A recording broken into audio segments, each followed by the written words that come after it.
Good evening, everybody. Hey, it's Chris here with you tonight with your Saturday night thingy. See this? We fixed that with this. That is actually why I wear this most of the time when you see me on these Saturday night thingies. So I'm in black. I'm in black today, tonight. I worked a memorial service today. We live streamed it. It's the first time we've live streamed a memorial service, a funeral, but I'm guessing it won't be the last time that we live stream one of these. It was Margaret Willoughby's memorial service. Margaret would have turned 95 years old, maybe this week, maybe next week, somewhere right around now. For those of you who don't know who Margaret Willoughby is, she's Carrie Dara's mom, and she's Mary Jean Sweet's sister. She's my junior high English teacher. Mrs. Willoughby had a long history. I have to call her Mrs. Willoughby, not Margaret, because she was my teacher.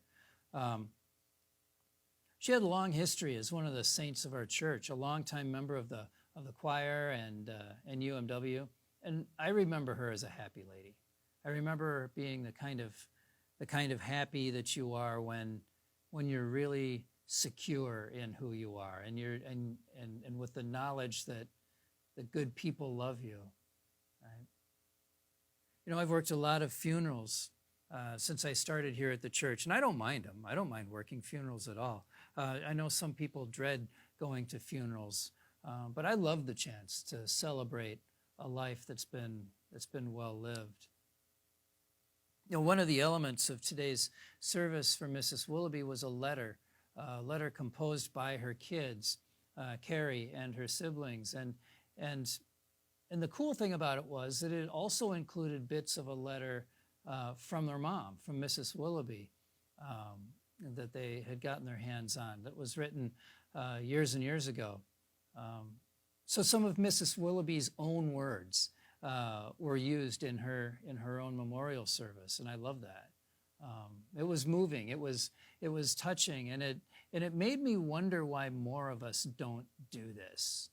Why don't more of us leave messages behind for our loved ones to read after we're gone, or to be read at our own services? Right? I mean, it would be our last chance to actually express things like gratitude and love to our friends and to our family. And wouldn't that be nice for them to hear?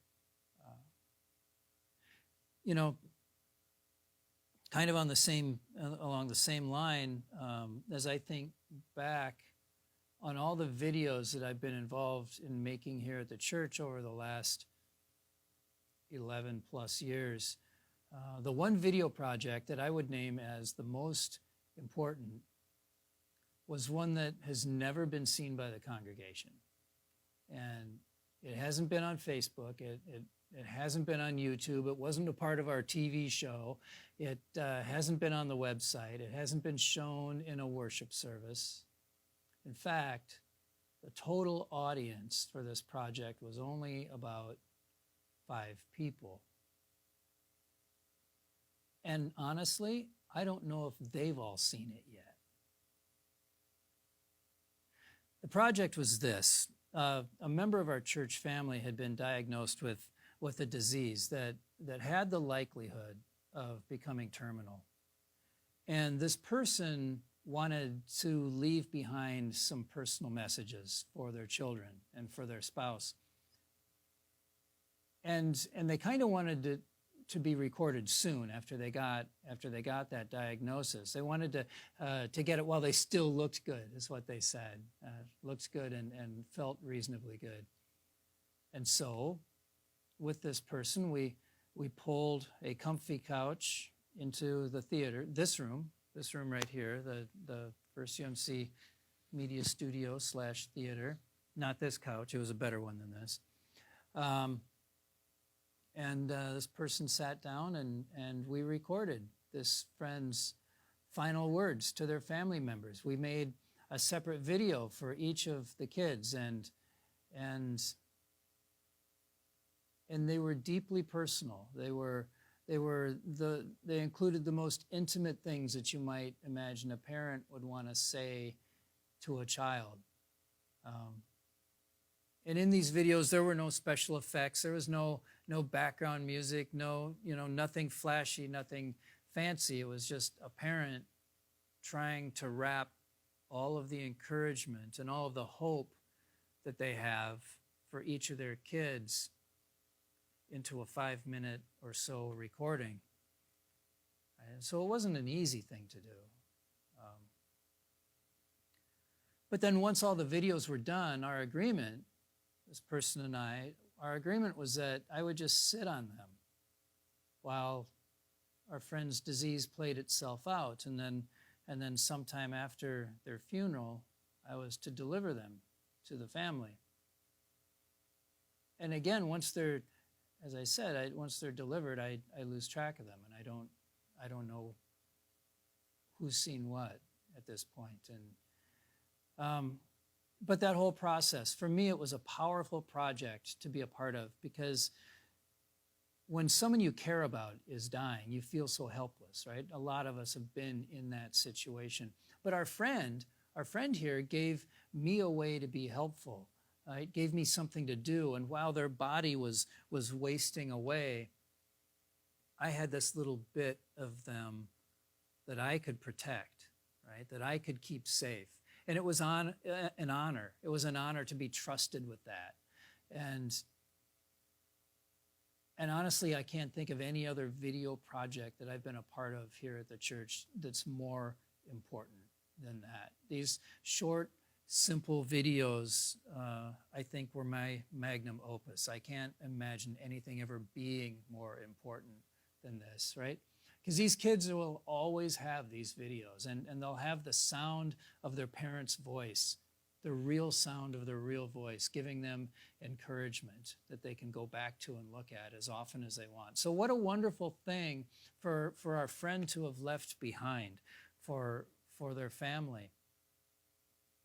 And so I think about that project, and I think about Mrs. Willoughby's service today, and I see what a powerful thing it is to be able to leave your own words behind and not rely on other people to say the right stuff about you at your funeral, right? What a cool thing it would be for all of us to write our own eulogy and then try to live up to it, right?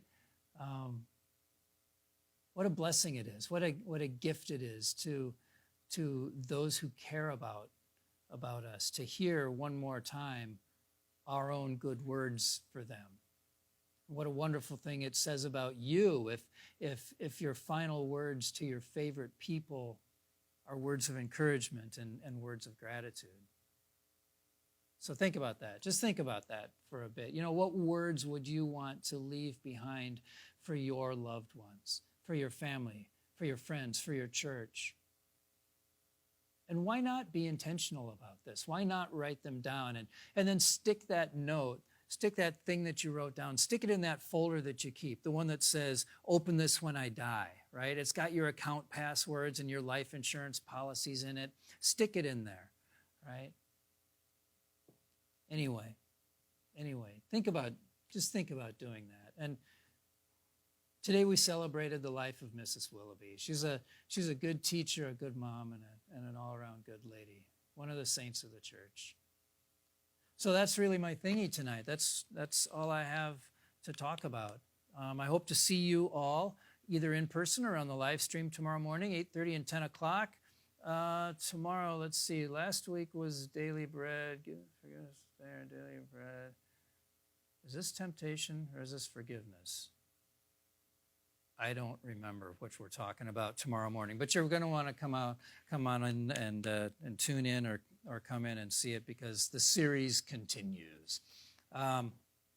Last week I made a plea at the end of my thingy for some tech volunteers for helping to run the live stream on Sunday morning.